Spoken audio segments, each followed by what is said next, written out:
Okay, for those of you that are in attendance, the Danville Town Council meeting will begin shortly.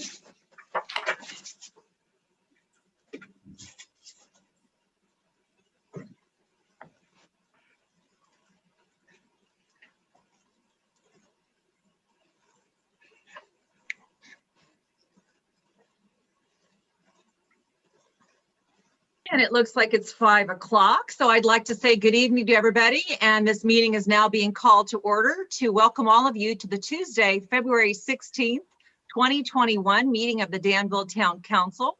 The Town of Danville and the Danville Town Council welcome citizens to participate in our public meetings.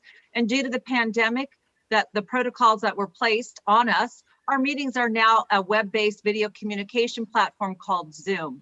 Members of the public can also watch us and listen to our meetings, as well as view our agendas, which are posted on our town website. Marie, would you mind please giving us an attendance of the roll call of the people that are in attendance today? Sure. Councilmember Fong. Aye. Councilmember Stepper. Aye. Councilmember Storer.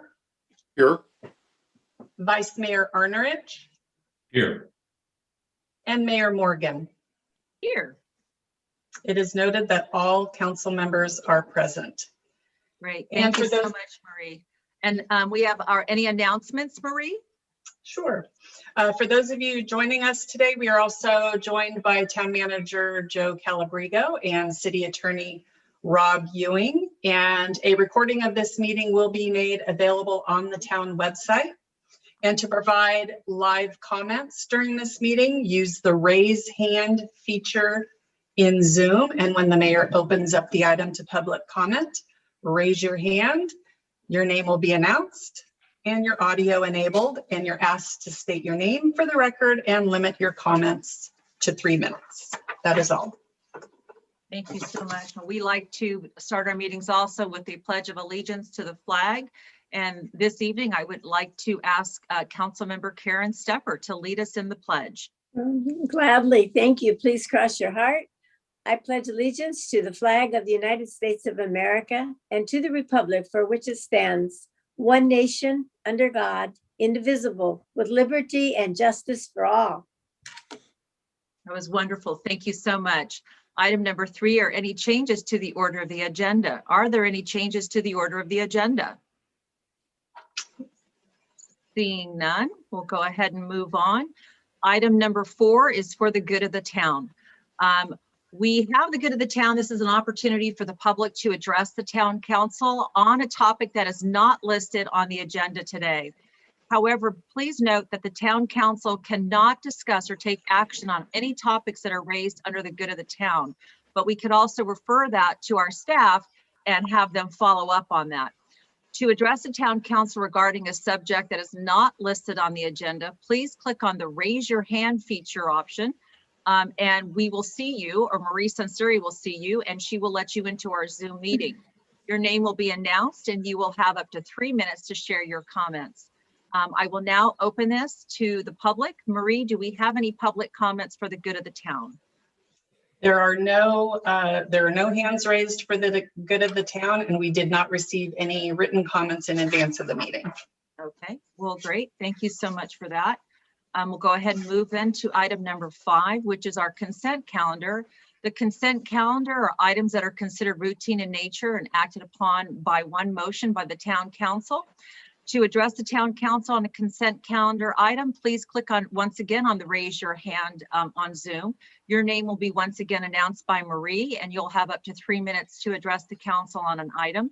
Is there anyone in the public that wishes to pull an item from the consent calendar this evening? There are no hands raised to remove anything from the consent calendar. Okay, then I'll bring it back to the council. Is there anybody on the council that wishes to remove anything from consent today? No, I'd like to move items 5.1 to 5.4 on the consent calendar. Second. Okay, so I have a first and a second. If we could just do a roll call of the vote, please. Wonderful. Councilmember Fong, Aye. Councilmember Stepper, Yes. Councilmember Storer, Yes. Vice Mayor Arnerich, Aye. and Mayor Morgan. Aye. The consent calendar was approved unanimously. Okay, that is good to hear as well. We are going to go ahead and move on to item number 6. And item number 6 is communications. The communications part is something that we look forward to. We get to hear from a lot of times from staff or other people to discuss different items of topics of interest. And today we have a special meeting. I'd like to introduce Diane Friedman. Diane is the assistant to the town manager, but she goes above and beyond that. She is also one of our head persons with our legislative committee. I'm proud to say that myself, Councilmember Stepper, our town manager, as well as Rob Ewing and Diane sit on this committee and review legislative updates. Last year with COVID, a lot of time ran out and housing initiatives were not being able to placed onto the calendar and voted for. So therefore we have a big calendar this year, and I'm sure Diane has a wonderful report for us. Diane? Thank you very much, Mayor Morgan, and I'm very pleased to present this legislative update. I'd like to first present an overview on how the town advocates on town residents and businesses' behalf, as well as provide a brief update from our last legislative update, which was on February 5th. Per council's direction, we continue to actively be engaged in legislative advocacy efforts that are aimed at protecting and promoting Danville's best interests. These efforts are driven by two primary considerations. One, continuing to uphold our mission of delivering superior municipal services that make people's lives better. And two, an increasing and unprecedented level of state legislation and regulation in areas that have previously fallen under local control, especially with state legislation that is related to housing. Key to the efforts, our advocacy efforts, is the Tri-Valley Cities Coalition that includes the cities of Livermore, Pleasanton, Dublin, San Ramon, and the town of Danville, who have joined together to work on issues and advocate on behalf of our region at the state and federal level. Together, our coalition represents approximately 365,000 people, equivalent to that of a top 10 city in California, giving us a much stronger voice in Sacramento. Coalition activities include quarterly meetings with the mayors, city managers, and town manager and staff members to discuss legislative matters, annual visits with elected officials in Sacramento, meetings and phone calls with legislative staff, position letters on pending legislation, and an annual advocacy trip at the federal level to Washington, D.C. The Tri-Valley Cities Coalition values regional leadership, collaboration, and problem solving to maintain and improve the quality of life for Tri-Valley Cities residents and businesses. We work by consensus and a united approach to advocacy. The Tri-Valley Cities Coalition works with a state and federal advocacy firm, Townsend Public Affairs. Historically, the coalition is strategically aligned on legislative issues. In 2018, the political landscape in Sacramento prompted the coalition to develop a strategic framework to assist the region in a more focused effort and improve strategic advocacy at all levels of the government. Townsend is our constant voice in Sacramento, driving alignment of our efforts, promoting strategic relationships, and communicating a clear and concise narrative on our legislative positions to elected officials and staff. We have actively suggested language to change and shape legislation that impacts local control and our ability to make decisions that are right for Danville. The Tri-Valley Cities Legislative Framework is available on our website under the Town Council page by going and clicking on the link for legislative advocacy. In 2021, the TVC Legislative Framework will be updated to reflect current priorities, included COVID-19 recovery, and will continue to include state housing legislation. The significant increase in bills being introduced seeking to further erode local control has prompted the Town Council to adopt a legislative framework for the town, as well as the establishment of a Town Council Legislative Committee formed in December of 2019. Some of the key directions included in our framework include outlining the town's legislative priorities to be advocated at federal, state, regional, and county levels, actively engaging with other local governments, the League of California Cities, regional agencies and organizations on legislative issues that are important to the town. Participating in the Tri-Valley Cities Coalition to work together on legislative issues and projects and initiatives at the federal, state, and regional levels. Seeking grant funding and assistance for town projects, services, and programs. The Legislative Committee meets monthly. It consists of 2 members of the Town Council appointed by the mayor, the town manager, and the legislative staff liaison. The committee reviews and discusses upcoming legislation, develops positions, and makes recommendations based on each bill's potential impacts to Danville and its residents. The Danville Legislative Framework can be found on our website, again, under the Town Council page, under the Legislative Advocacy link. The state legislature continues to introduce more and more legislation in an effort to solve California's housing crisis, seeking to create housing production and therefore create affordability. California Senate Pro Tem Tony Atkins estimates that the state will need 1.8 million new homes by 2025 in order to meet demand, yet on average, only 80,000 new homes are built a year. At the beginning of the 21 legislative session, the Senate Pro Tem introduced the Building Opportunities for All Senate Housing Package, addressing a variety of causes that have been identified as contributing to the lack of housing production in our state. SB 5, SB 6, SB 7, SB 8, SB 9, and SB 10, all of these bills, which are included in the housing package, will have an impact on Danville's ability to control housing development. As a housing package, these bills are designed to supersede local zoning ordinances, create housing density, streamline developments, and create density infill in single-family zoning. Worth highlighting is SB 9. The bill aims to promote small-scale residential neighborhood development by streamlining the process for a homeowner to create duplexes on their properties or to subdivide a lot where there is no existing structure. This process will allow developers and speculators to buy a piece of property in a residential neighborhood and place 4 full-size houses where one sits now. The bill also allows for ADU and junior ADU development, therefore having the potential to create up to 6 to 8 units where 1 unit currently stands. Since the last legislative update on February 5th, we have added additional bills to the watch list. AB 387 is the Social Act, which will extend HCD's powers to include developing mixed income rental and limited home equity home ownership housing. AB 345, accessory dwelling units, would allow accessory dwelling units to be sold or conveyed separately if certain conditions are met.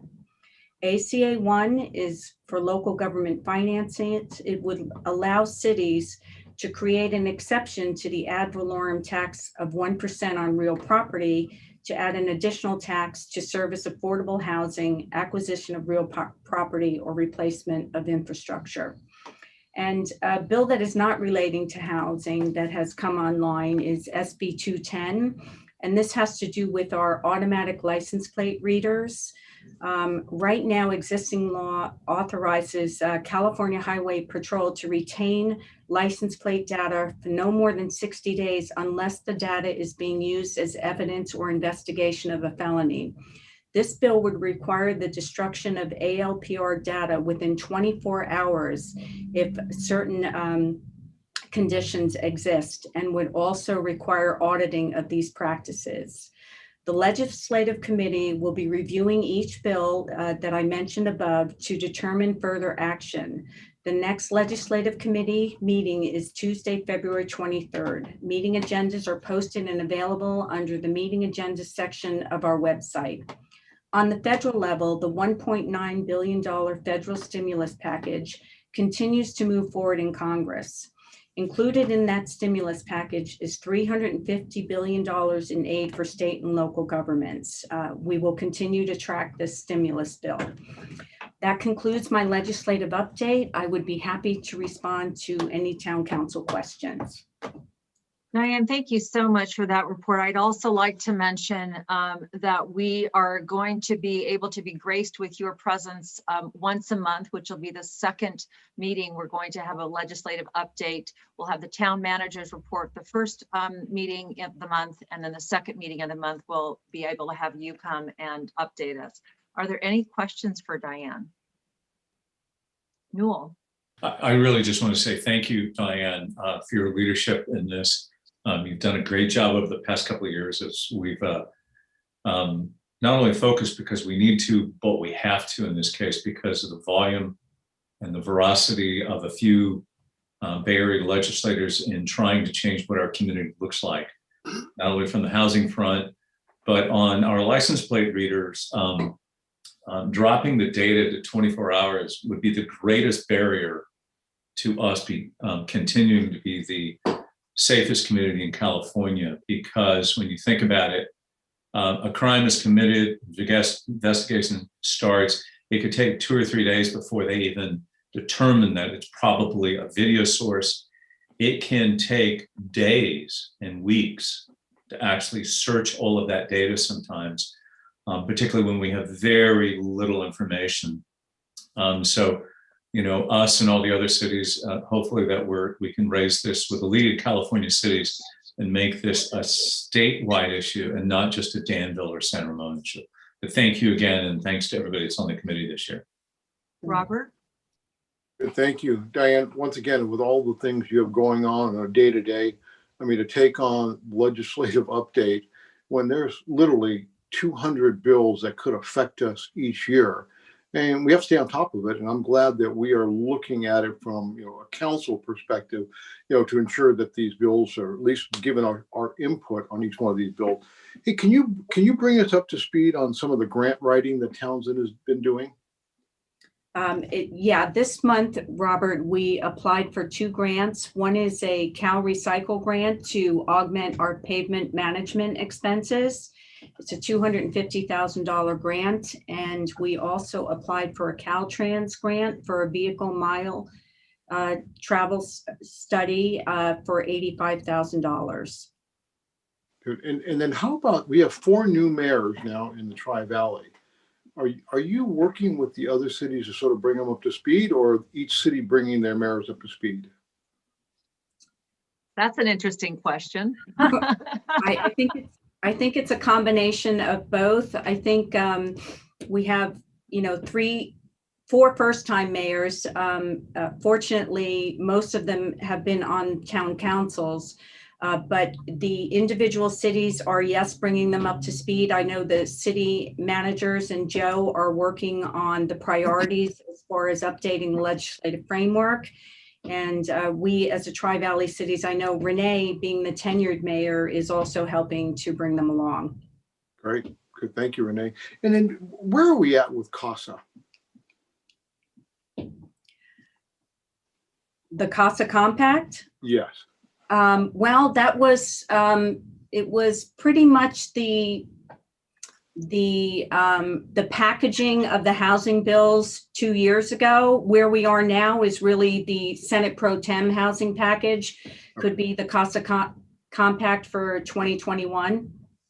Okay. It's just ongoing each year. It's ongoing each year. And, you know, again, looking at superseding zoning, density, and really trying to solve the housing problem by volume.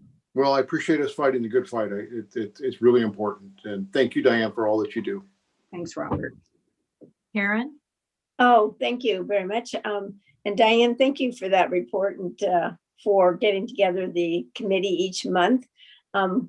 We meet once a month. The legislature is unpredictable. And so I just wanted to note that because that is so, occasionally we have to take an action or send a letter to be effective with less time than we have committee meetings. But our committee meetings are open to the public, and we had public people there at our last meeting. And just wanted to let you know that we use that as the basis for making any decisions, is what you've already heard. And so long as they are in sync with what we have and the report that Diane gave, then we will take action if it's needed immediately so that Danville's citizens are heard. So Diane, thank you for making that possible and making a few changes to the legislative package, framework to make that language be incorporated there. Thank you. Thanks, Karen. Dave. You're on mute. Dave, I can't hear you. You're on mute. Thank you for taking me off mute. If we consider the thousands of bills that are being introduced by legislators in Sacramento right now, and that's just the first cut. There's going to be even more to that, and then there's cleanup on top of that.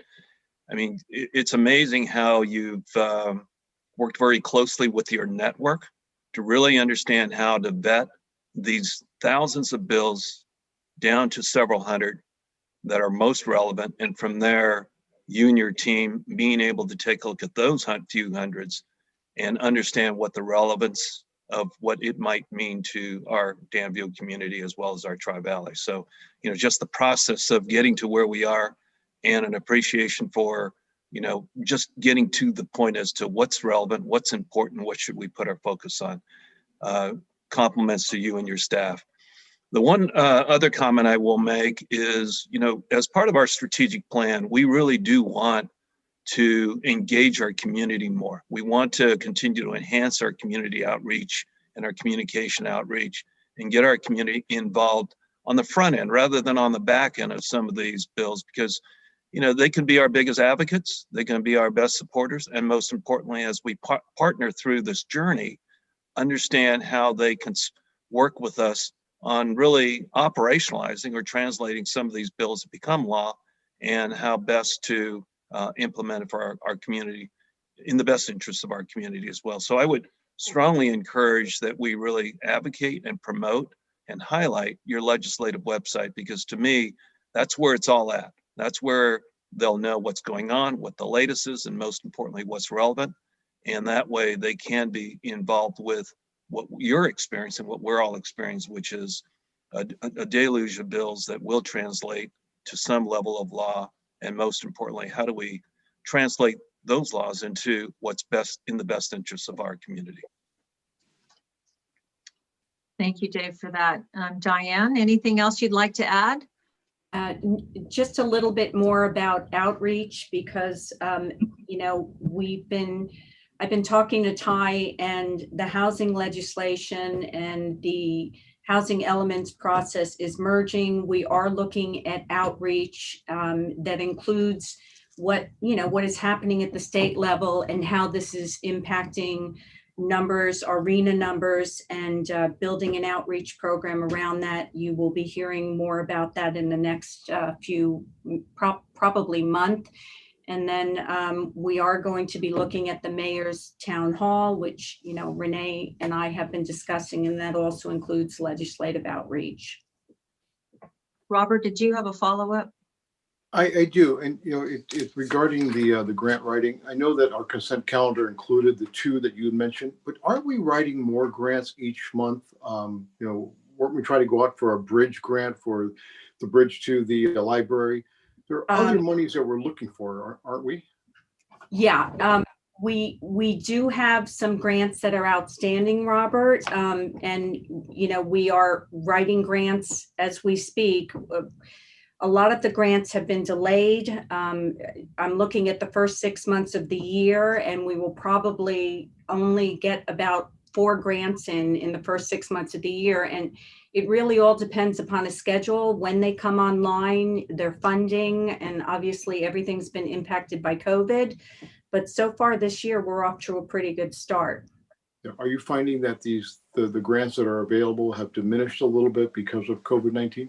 Well, they've been delayed. I wouldn't say diminished, but what we are finding, and I think I mentioned this at the February 5th meeting, is that some of the grants that we've been applying for and that we've been getting, we feel that we could have received on our own.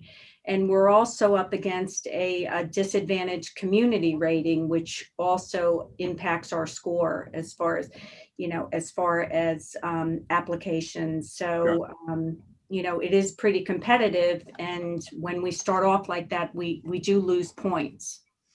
Yeah, but it sounds like we're getting our money's worth from Townsend, so I appreciate that. Thanks. Just to clarify what Diane said, we're disadvantaged in that we're not disadvantaged when it comes to applying for these types of grants. Thank you. Is there anybody else that wishes to say anything? Diane, thank you so much for being here. We look forward to seeing you once a month. Thank you for all the great work that you do and keeping us informed on what's coming down our way, and so keeping the public informed as well. So thank you so much for being here tonight. Thanks, Mayor Morgan.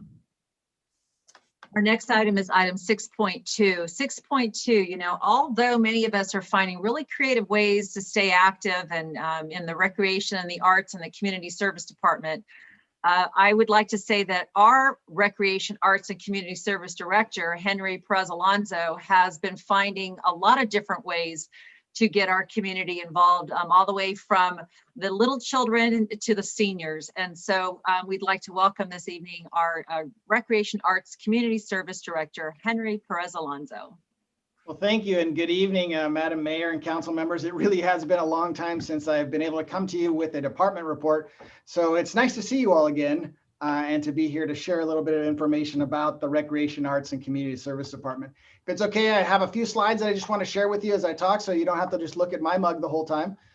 So let me go ahead and get there really quickly. Hopefully everybody can see that. So excellent.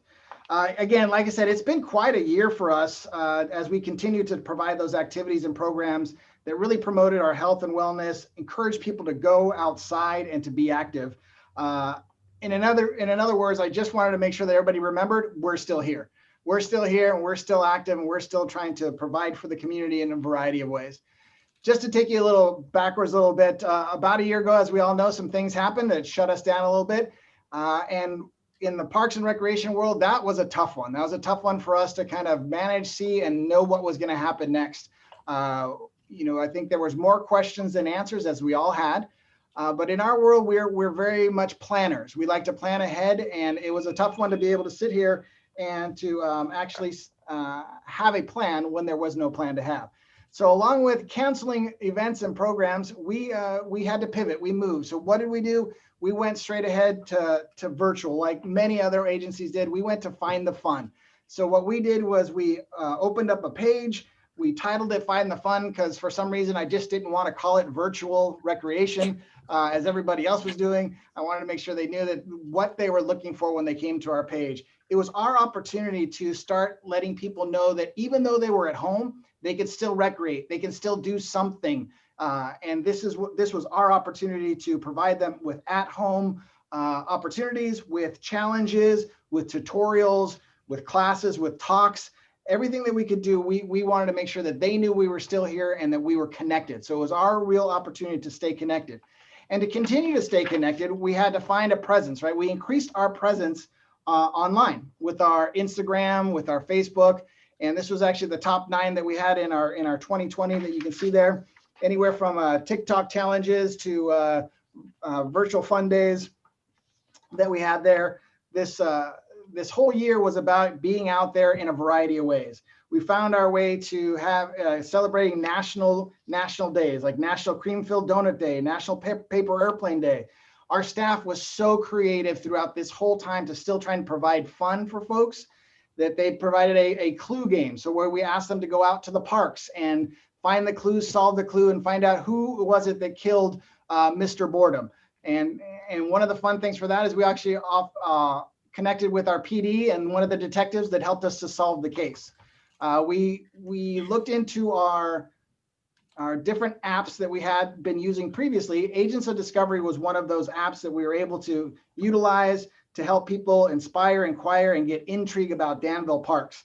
The application allowed them to do tours, interact with the community, get history of basketball on our Danville South Park courts, wildlife, as well as we would use the app when we had one of our special events. We would utilize that as one more thing that the community can utilize in order to feel like they were a part of whatever we were doing. We also found a way. We found a way to summer. We found a way to be able to offer camps at 5 different locations. Again, all of this was under the health order and the guidelines that were put before us. We were able to put things together, 5 locations, and offer camp. Although the numbers weren't big, we weren't able to offer more than 12 kids at the time. We still provided something for some of our residents, and which was great for us as recreators to be able to put out some fun and put out some events in person with families. We also were able to do new programs because our staff is creative. We had the Danville Wave Riders camp, which was created. It was a new aquatic camp that had teens being able to essentially learn lifeguard skills. So it was, in a sense, as a take on our junior lifeguard program, but allowing them to stay healthy, stay conditioned, and also then learn some skills, which was a great opportunity. What we found, not only did we find a way to have these programs, we find a way to have new programs and new ways to look into the future of what else we can do, which has been fun. We had Rob's Skate Camp, which is another big one, and plus our sports camps were sports camps along with tennis camps were very popular in our summertime as well. We found ways to be inside and outside with our camps. Teen camps at Los Cerros enjoyed Wheel Wednesdays. We had yoga and sketching classes that were online. The Arts and Rec on the Go was still had an opportunity to go out to the different parks as well to provide social distancing, fun. Our virtual karate took off and did a great job, as well as like I mentioned before, our tennis camps have been very popular as well. We also had camps that were new, online classes like teen makeup classes. This was an interesting one that our staff just said, hey, let's try teen makeup tutorials. Kind of came out of talking to one of our contract instructors who did that, who did also makeup work. And she said, hey, what if I shared this technique? So that was fun to be able to do that with our folks. Also, we didn't forget everybody. We didn't forget everyone. No one was forgotten. Our senior population also was taken care of. Right off the bat, our staff made over 600 wellness calls on the outset of COVID to make sure people were okay, to kind of have that check to make sure that they had their, 5, did they have their 5 people that they can connect with and make sure that they, weren't lonely, weren't alone, and that they had communication with somebody else. They began their Seniors at Home Guide newsletter. I don't know if you've seen that monthly newsletter that just kind of gives them tips and tricks, what books to read, what movies to see. There was 50 holiday calls that were also made to our most vulnerable seniors throughout the holidays. We've had a frozen curbside meal program that has served over 2,500 folks since July timeframe. And that program has now just adopted not only frozen meals, but they also have 2 not frozen meals that they're starting to include. So 7 meals for the week, which is really nice. We have done some intergenerational programming with the seniors with Zooming across generations, where our Danville Youth Council has interviewed our seniors, and we now have that on our town's YouTube page. So if you haven't seen one of those, please go check that out. We've also had, I would say, probably the most registrants for our online programming has come from the senior population. They took to it so well because they wanted that connection, they wanted that interaction with their fellow seniors and their friends that they hadn't seen in a little while. So this has been great for us. They also look to new programming. We continue to put new things out there. There is Zumba, but now there's Zumba Gold. So a little bit different for them. That's coming to them, and we're getting registration for that right now. We're also going to be doing more buzz sessions that we've done online, but we're hoping to obviously bring those to the forefront as soon as we can get in front of people. There's also a senior Zoom room. It's a social. So we just started that, an opportunity for seniors just to pop in on a Zoom call and interact with each other. So that has been a good thing for us as well. We also found ways to continue our events. As you know, our events, a lot of our youth events were in person with large gatherings in place, but we really did have an opportunity to look at what we had and how we could do it. And that also went with our comedy series with Liz Grant and Friends. It used to be on stage. It is now virtual, and it's one of the first virtual programming that we've done. We also have our virtual preschool performance series that we still see people attend and participate in.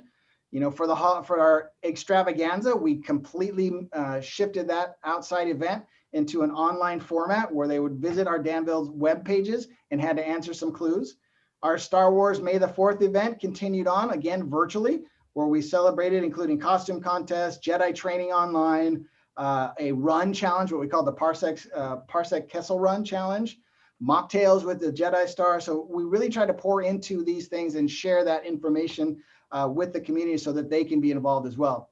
Our Spooktacular event was a drive-through Spooktacular event, one of the best events that we've had, which was great just to have parents drive by and just look over to you and say, thank you so much. This was the best event ever, where the kids and the parents did not move out of their cars, but they were still being able to participate in games and fun. We also had 2 drive-in movies that we partnered with For the Valley. They were able to, we utilized their parking lot, some of their screens, and we showed some movies for folks, which was also another great opportunity for people to get out of the house, yet stay in their social bubbles within their cars. We did a virtual music in the park as well. We didn't want to cut that out. We wanted to make sure that we still had music for folks and the opportunity for them to dance. Just this time they had to dance at home. Our holiday elf workshop was elf workshop in a box. That's right. You see that they had various activities that we provided in a box, a take-home toolkit that then participants were able to pick up from Santa. Santa actually hand delivered them to each car, and they were able to then pick that up and go home and do that with their families. We also did Santa's letters. Over 500 letters were sent to Santa, and Santa's elves were able to pick those up, help him out, and send those back to our folks. So that is another thing that was another amazing event that we were still able to continue on and to do and still provide for the community. And that was something that one of the comments I got from the Santa's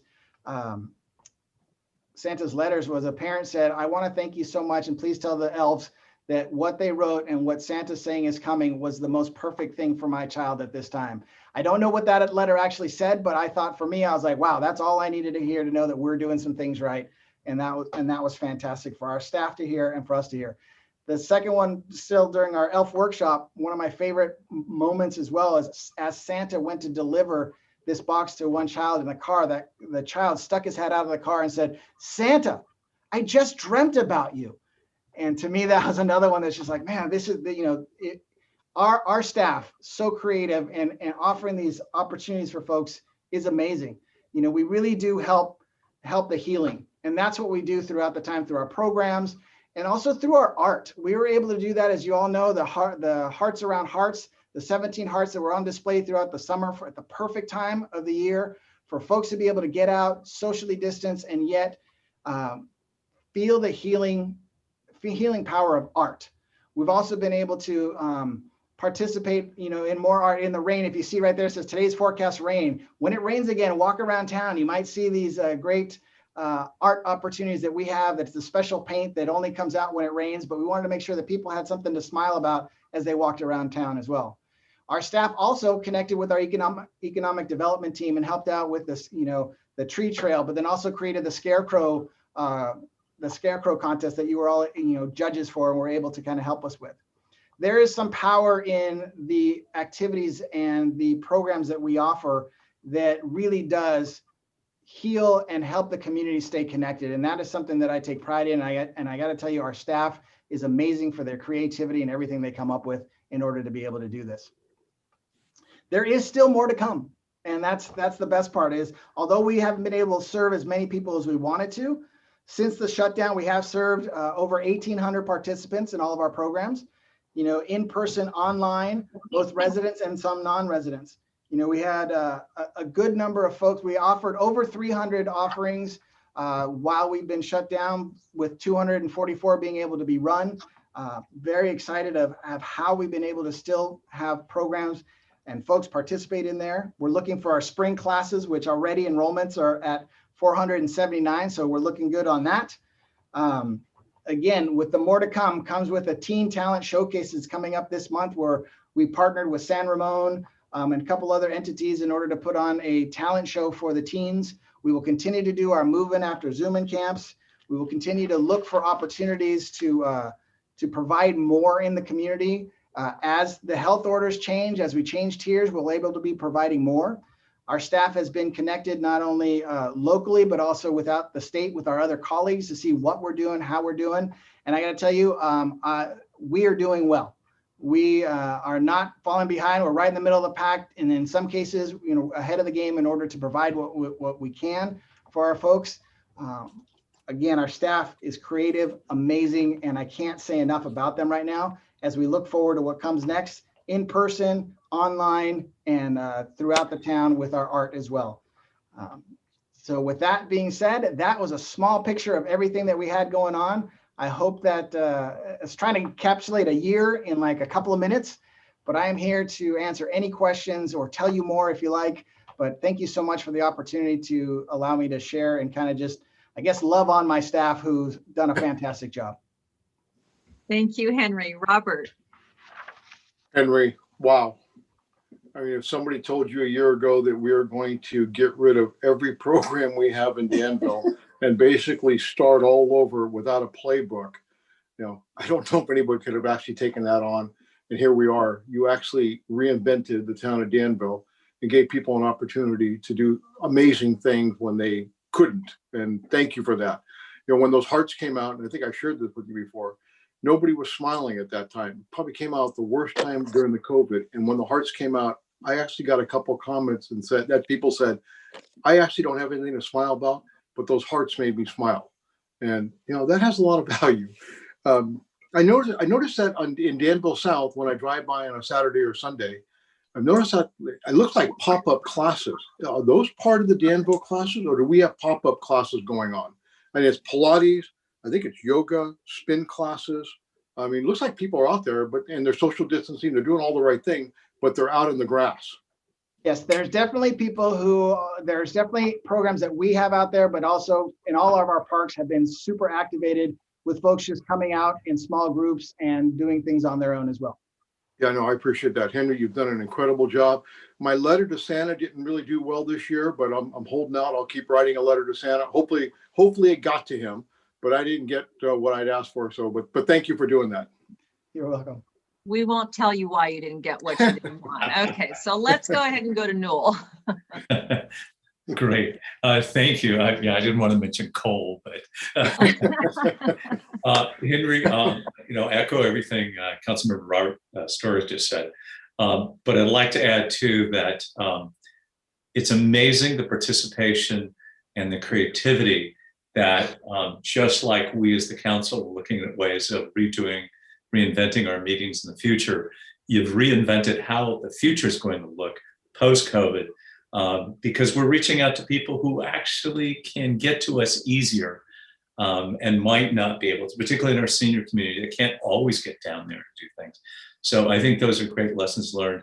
And least we not say thank you to you and all your staff. What you didn't mention is all the work you're doing to help all the other departments as well. You kind of redeployed that wherever there was a need, that's where you put people on to help out. So again, to everybody for the great success, but also for the support that you've given to all the other departments to help keep our level of services at the highest possible level. So thank you. Thank you for everything.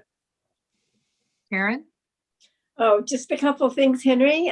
It's a fantastic report. Find the fun. Just your title alone just tells it all. It's so much better than looking, as you said, for virtual reality. So we've had too much virtual reality. What we want is that smile. So let me ask you what the numbers. Do we have any idea of how many we were able to serve in a particular month versus a year ago? Do you have any idea of how? I know we've been so restricted and your creativity is amazing. So I just had to ask what kind of numbers we're looking at. I didn't do a month to month. I just tried to get an overall, and overall, again, we served about 1,835 participants throughout our programs. Okay. Even this year? Yeah, it was basically since the shutdown. So. Okay, excellent. Because I don't hear people coming up and complaining. I mean, I just think they're so grateful for having so much choice in this town of things that we could do. I love the way you took the board games and made them into games, real life games. I feel like it's like Pinocchio becoming a real boy, So, but what it really is let's see, I saw a little bit of a, oh yes. I saw the police were eating cream-filled donuts on cream-filled donut day. Now, I'm not sure that's what they see. We have the healthiest police force I've ever seen. And I think that I love the way that you're celebrating them and included them in the clue game, because that's right up their alley. And I'm sorry that Robert didn't get a letter, but you know, when you grow a beard like Santa, he gets jealous. So you may not get the letter that you might have been expected to write the letters, Robert. Well, I'm going to keep trying, ma'am. I just a wonderful report, very creatively presented to us all the different things that you're doing. So thanks to you and your staff. Are there any other comments or anything? So Henry, thank you so much for being here. And I did not know there was paint on the sidewalks when it rains, so I missed that. So when it rains, I'm definitely going to be out there looking for the paint in the rain. That's such a great idea. So thank you so much for everything you and your staff do to keep Danville entertained and definitely making life better in the town of Danville. So thank you for being here, Henry. Thank you so much. Thanks for the opportunity. So item number 6.3, Marie, I believe you're handling that one. Okay, thank you, Mayor. The town is currently recruiting for 10 positions on various town boards and Danville representatives. We've got the Parks, Recreation, and Arts Commission is seeking 1 regular member and 1 alternate member, as well as a youth representative. The Arts Advisory Board is looking for 1 regular member and 1 youth member. And the Senior Advisory Commission, 1 regular member.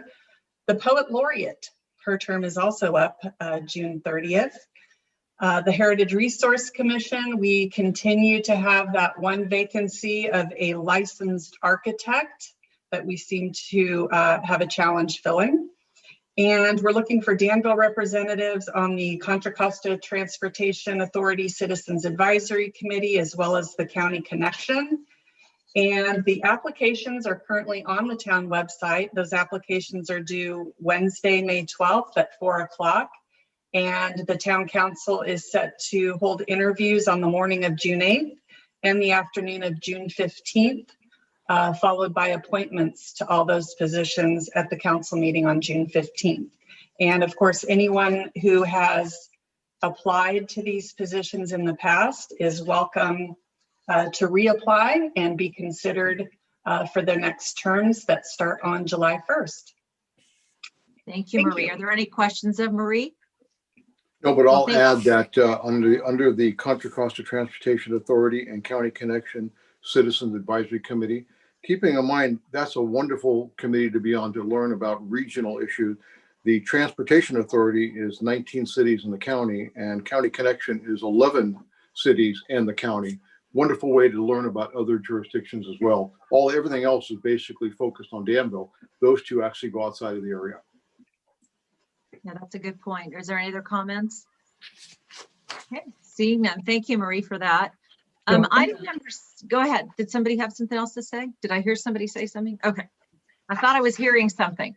Item number 7 is our continued public hearing, and this is also open to the public for comments.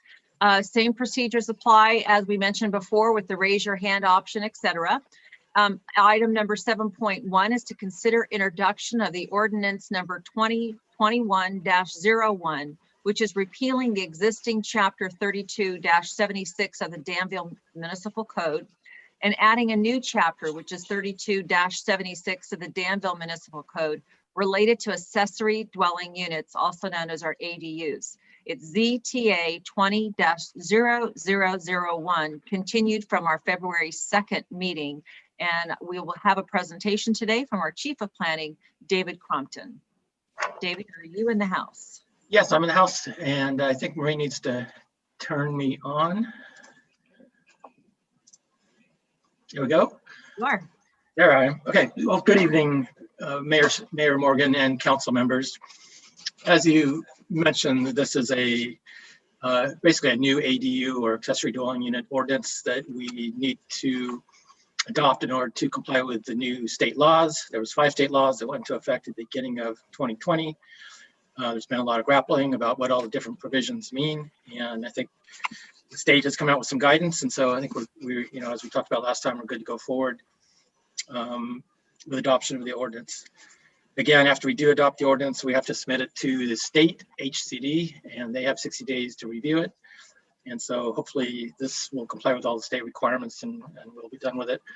So at the January 2nd meeting, the council raised several questions and asked staff to go back and look at these issues in a little bit more depth. And so we're coming back to you with that information and recommendations. And so I'll just go through those one at a time. I think there's 4 different areas. The first one is regarding parking requirements for ADUs and junior ADUs. And it was a council sentiment that we would like to structure our ordinance in such a way that where we can require on off-street parking for ADUs, that we should do that. And so the ordinance has been amended. Under state law, there is some discretion in that area. And so under the ordinance, off-street parking would be required for all residential lots that incorporate ADUs except for the following, and it's listed in the staff report and in the ordinance. The first one is that we can't require parking if ADU is within a half mile of a public transit. We cannot require off-street parking within a historic district. We cannot require off-street parking if it's part of a proposed existing primary residence or an accessory structure. And what that basically means that if it's a conversion of an ADU into an existing residence or conversion of an existing detached structure into an ADU, we can't require parking for that. We cannot require parking if there are on-street parking permits that are required that aren't offered to the occupant of the ADU, and where there is car sharing vehicles located within 1 block of the ADU. And so that those provisions have been incorporated into the draft ordinance under section 3276-14. So basically, part of town will be exempted, parts of town will require off-street parking, and staff will be creating a map that will be easily handout that'll be on our website as well as available at the front counter to actually help staff as well as the public to understand what parking requirements are going to be and where. There's also provisions related to replacement parking. So under the state law, for a new ADU on any property, we cannot require replacement parking. So that means if an ADU included the incorporation of an existing garage, detached or attached, or covered parking, a carport, and such, we cannot require that parking be replaced on site. We can, however, continue to require the 1 off-street parking space. That would be, if it's in a area that we can require that. JDUs are a little bit different. JDUs, again, those are a conversion of existing floor space of a residence up to 500 square feet. State law in that case does not allow us to require the provision of additional off-street parking. However, if the JADU results in the conversion of an existing garage, either attached or detached, well, it has to be attached, we can require replacement parking for a junior ADU. And we can't require that it be replaced as a new garage or a new carport, but we can require off-street parking on the driveway or whatever have you that complies with the requirement for off-street parking. And so that has also been added to as a recommendation to the revised ordinance tonight. We didn't talk too much about occupancy, but we in our review of the state laws, we are recommending an amendment and adding an owner occupancy requirement. Previous state laws that were in effect prior to this new round of state laws prohibited local jurisdictions from requiring an owner occupancy requirement. So if you had an ADU and a primary residence, you cannot require that the property owner live in one of those 2. However, for junior ADUs, again, conversion of 500 square feet of the existing residence, state law says you must require owner occupancy. And so if we have a situation where we have a primary residence and a junior ADU, there would be an owner occupancy requirement, and that would include a deed restriction and deed notification that would be recorded with the county recorder, presented to the town for documentation, and that would all be required prior to issuance of building permits for the junior ADU. We did a little bit more research into the effect on homeowners associations, and We talked about that a little bit last time, and we basically confirmed that, like local jurisdictions, the state laws will preempt any provisions either of the state, of the local ordinances or HOA, CCNRs that are more restricted than the new laws. And so again, the town's ordinance will be implemented, citywide. There are numerous different HOAs and CCNRs throughout town.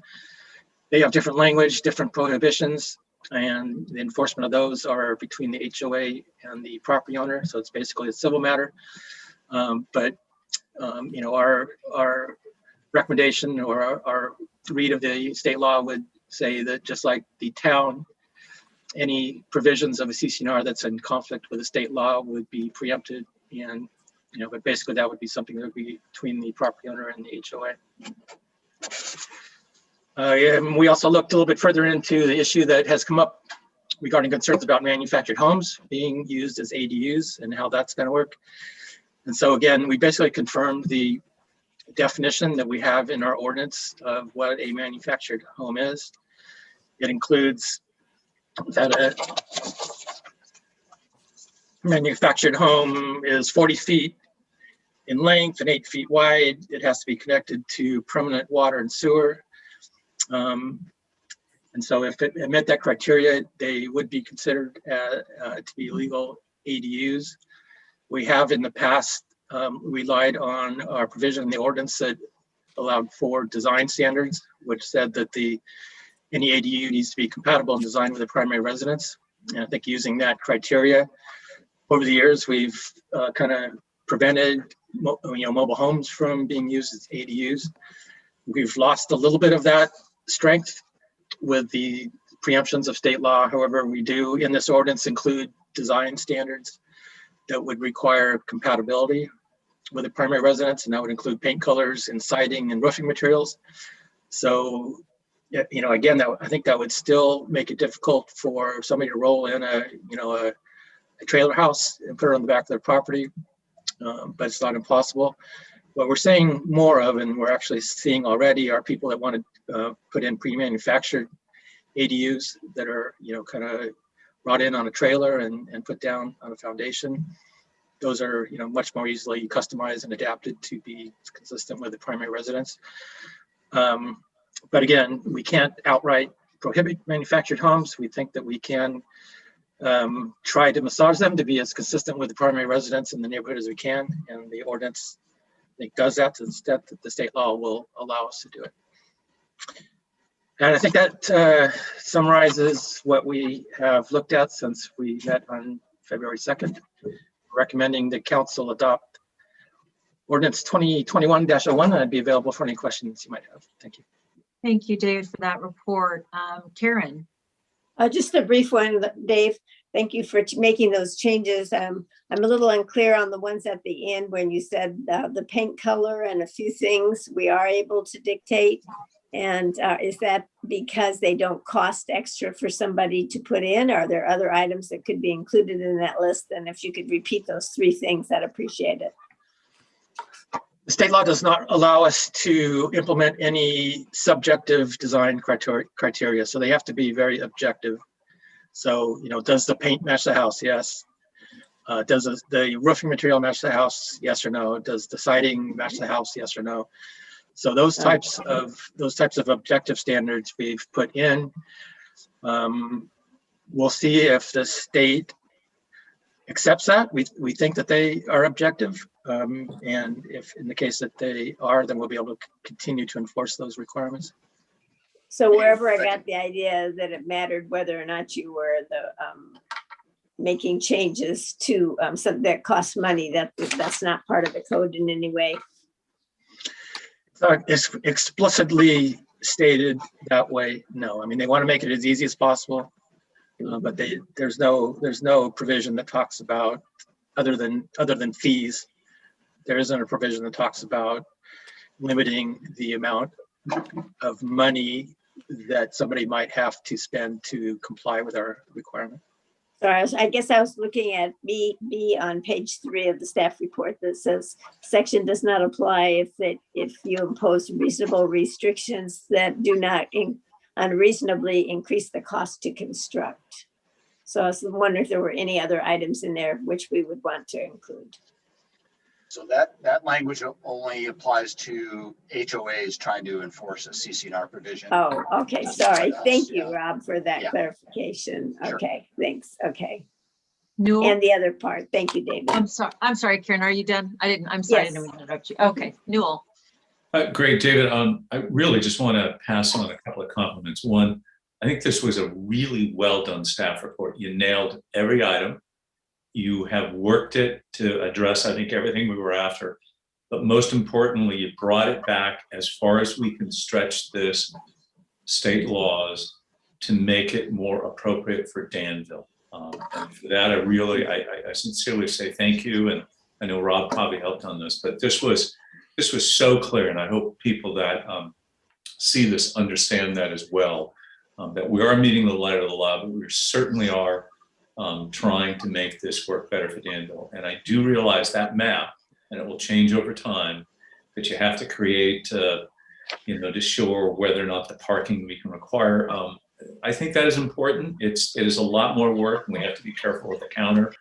But again, I think that's making it fit for Danville. So really, David, thank you very much for this.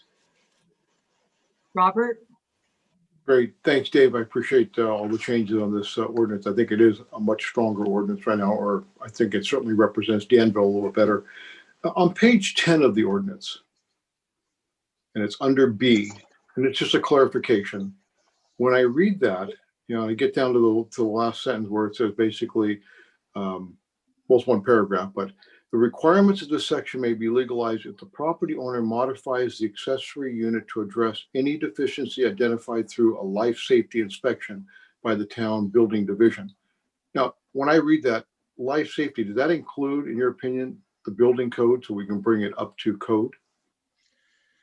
We'd bring it up to life safety code. So if somebody believes that, if our inspectors go out and either structurally it's built in such a way that's hazardous, or electrically, the electric system's been put in such a way that is hazardous, plumbing, those types of issues, that's, is a clear potential hazard to the occupants of the unit, those types of substandard issues would have to be addressed.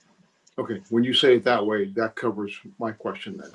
So the interpretation is it does include the building code and life safety. Good, thank you. I was just going to add, there's another reference to how the building codes are life safety codes. And the building code, the electrical is all part of that. It's not as common, but this really covers. I think it's a good nomenclature for that. Yeah, the interpretation I always had of life safety is different than the code, but you're tying the two together, which I appreciate. So I noticed that Dave, you have your, Dave Fong has your, you have your mute button off. Did you want to speak, or did you have something to say? No, just a comment. Okay. And we actually talked about it, Dave, earlier, which is, even though the law passed in 2018, the reality is it's now starting to hit home, and it's going to impact, and people are going to wonder what's going on, and more importantly, why is it happening to me or happening to my neighbor, and how do I deal with this, and what's the town of Danville going to do about it? Secondly, I think there's going to be a little bit of misunderstanding, because it's not an easy rule to follow and know what all the processes, protocols, and checks that are required. My recommendation is that we put together some form of simple FAQ that we can use to communicate to our community and proactively share what's going on. Most importantly, how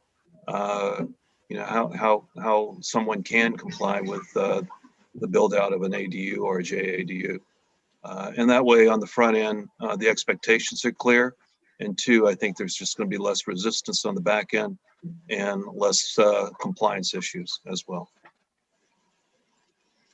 Yeah, that's something that we definitely will be doing. We actually did do a page on our website, frequently asked questions, when the laws first went into effect at the beginning of 2020. Because even though we didn't have a new ordinance, we were required to implement state law. So we're going to take that and we're going to update it, given what the changes we've made to our ordinance and also the map that we're going to create. We'll make sure that is in a place that's easily findable by the public. Great. Thank you. If there aren't any more questions from council, I'd like to go ahead and, since we do have public in attendance, to go ahead and open this up to the public. This is the same exact way we do everything else. You raise your hand. If there's anybody that would like to speak, or you have 3 minutes to do so. When you are done speaking, we will then bring it back to staff or council to answer your questions. So Marie, is there anybody that is in the public that has a hand raised that would like to speak? Nope, there is no request for public comment at this time. Okay, calling once, calling twice. We are going back now to council again. Council, is there anything else you'd like to add, or staff? Newell? I think, again, well done to staff, Rob, Ty, everybody that had a hand on this, getting this done to fit Danville. I'd move the item as presented here tonight. Second, Okay, so I have a first and I have a second. Marie, would you mind doing a roll call? Yes. Councilmember Fong, Yes. Councilmember Stepper, yes. Councilmember Storer, Yes. Vice Mayor Arnerich, Yes. and Mayor Morgan. Yes.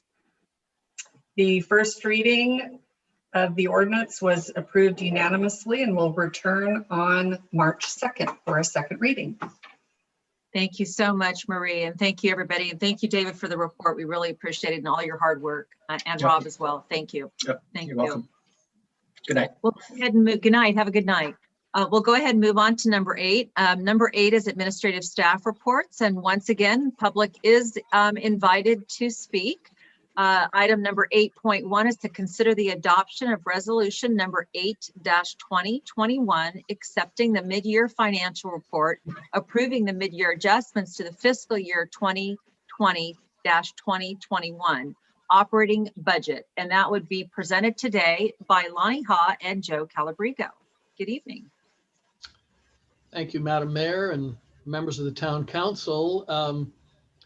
Despite being tempted to the contrary, I will do my best to keep my report brief, since the Town Council has already had considerable time to talk about the mid-year at your annual planning and goal setting workshop that happened a little bit more than a week ago. So Lonnie and I are, excuse me, here and certainly able to answer any follow-up questions. But we'll start with the Town Council, of course, adopted the town's operating budget back in June of last year.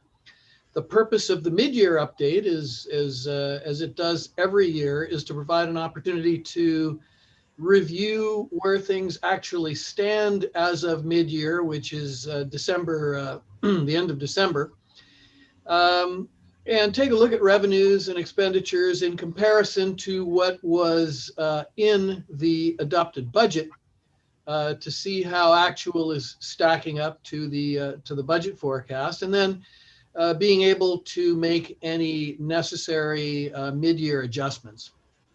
This year, of course, because of the coronavirus pandemic and the both immediate and long-term planning challenges that were presented by the pandemic, pardon me, the budget process was really, I would say, unlike any other process that we've had probably in all of the years that I've been here presenting budgets to the council. So after the council went through a process of considering a number of different budget scenarios, you determined that the 2021 budget was going to be based on a scenario that assumed a total overall revenue reduction or revenue loss of $5 million for the fiscal year as a result of the economic impact that the pandemic would have on the town. So with that thought in mind, there were corresponding reductions in operating expenditures and transfers that were incorporated into the final budget to offset that revenue loss. And significantly, the council did that without having to utilize any of the town's reserves. As is summarized in the staff report that you have before you, as of mid-year, our revenues are tracking ahead of budget. Our expenditures are on track to finish the fiscal year within the budget. The town's overall fiscal condition remains strong, and the town expects to finish the fiscal year on a positive note. On the revenue side, we're seeing positive variances for most of the major general fund and special revenue revenues. And so we are not recommending any formal mid-year revenue adjustments at this time.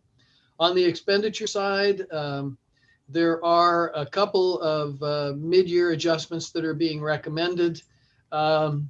First, to increase the parks and roadside maintenance water budgets by a combined $100,000. This is as a result of the fact that we've had about 7 inches of rain so far this year against a 22-inch annual average. The drought conditions have required us to continue to irrigate throughout the year, and we think that we are likely to exceed the water budget as a result of that.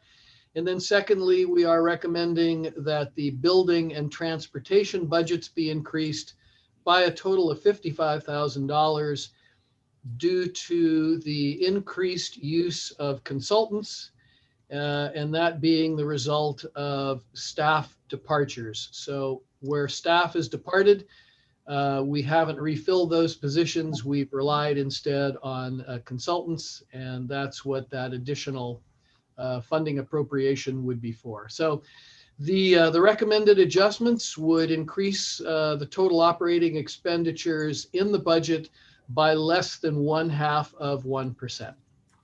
So I'm going to summarize by saying that through mid-year, the town's overall financial condition remains very positive, with overall revenues that are exceeding the budget forecast and expenditures that are tracking closely with the approved 2021 operating budget. With that, we're recommending that you approve resolution number 8-2021, accepting the mid-year financial report, approving the mid-year adjustments to the operating budget, and we would be happy to respond to any council questions. Thank you. Thank you, Joe. Are there any questions of Joe or Lonnie? Okay, I'd like to go ahead and open it up to public comment. We are also offering public comment at this time. One of the things that I did not mention earlier is that you're also able to write in your public comments. We have to receive them by 11 o'clock the day of the meeting, but none of the reports that we've had or none of the items that we've been addressing this evening have received any public comment as far as in a written form. So with that being said, I'd like to go ahead and offer the opportunity for anybody in the public to raise their hand on the Zoom call and have an opportunity to ask questions or address the council. Marie, is there anybody that wishes to speak? There are no requests for public comment this evening on this item. Well, everybody is really quiet this evening, so therefore we're going to go ahead and close our public portion of that meeting and bring it back to the council. And I see that Newell has his hand up. I'd just like to make a comment really to thank Joe and staff for, as Joe described, an extraordinary year to take $5 million out of our annual budget. Staff reduction through retirements and a variety of other ways of almost 11.6%. And to end up where we are, but just as importantly, wasn't mentioned, to put together nearly $1 million to go towards local business recovery relief programs of over $575,000 in actual financial cash, consultants that we've hired, all of the staff time, all the things that we purchased to support, particularly our downtown businesses. To be able to do all of that on top of this is just extraordinary. And it's really because of a great leadership team of Joe and everybody else, and Lonnie, and everybody who figured out how to tighten their belts in every way, and all the staff who have been part of that solution. Just a huge thank you.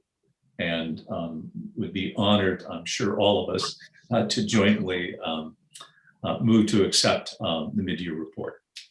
Are there any other questions or comments prior to that? Robert?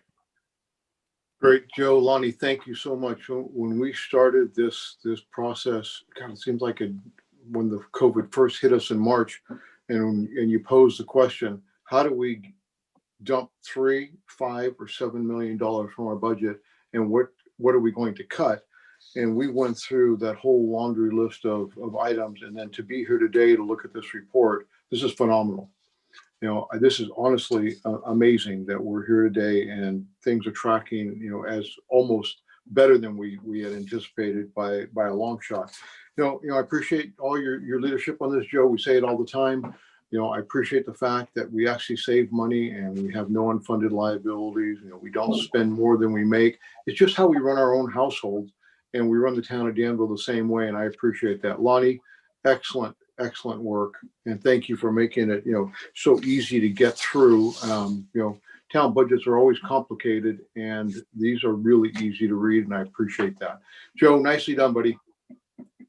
Anybody Please, else sir. on the council Sir. that would? Anybody else on the council that would like to make a comment or have a question? You know, I also wanted to say that it's the opportunity for all of us to have sat back and had to, you know, we're using those words so many times, the word pivot, and that's one of the things that we were able to do in this budget. It remained fluid, but our staff, Lonnie, Joe, were able to look at things and say we need to repurpose these funds to go elsewhere. And excellent job, and it's been said by all of us on the council. So thank you both very much. And with that, I have to second that motion then. Okay, with that, I have a first from Newell and a second from Karen. Marie? Yes. Councilmember Fong, Yes. Councilmember Stepper, Yes. Councilmember Storer, Absolutely. Vice Mayor Arnerich, Yes. and Mayor Morgan. Yes. Resolution number 8-2021 is approved unanimously. Thank you so much for that. Okay, so we're going to go ahead and move on to item number 9. Engine number 9 is our town council reports, and item 9.1 is there any town council updates? Anybody wishing to update us on anything? So many liaison positions. We all sit on so many different boards and liaisons. It's an opportunity for all of us to report back, but right now we really don't have much to report back because we haven't had any meetings recently, so we'll hold that off until the next time. Seeing that, I'd like to go ahead and wish everybody a wonderful evening, and our meeting is adjourned. Thank you for joining us. Great, good to see everyone.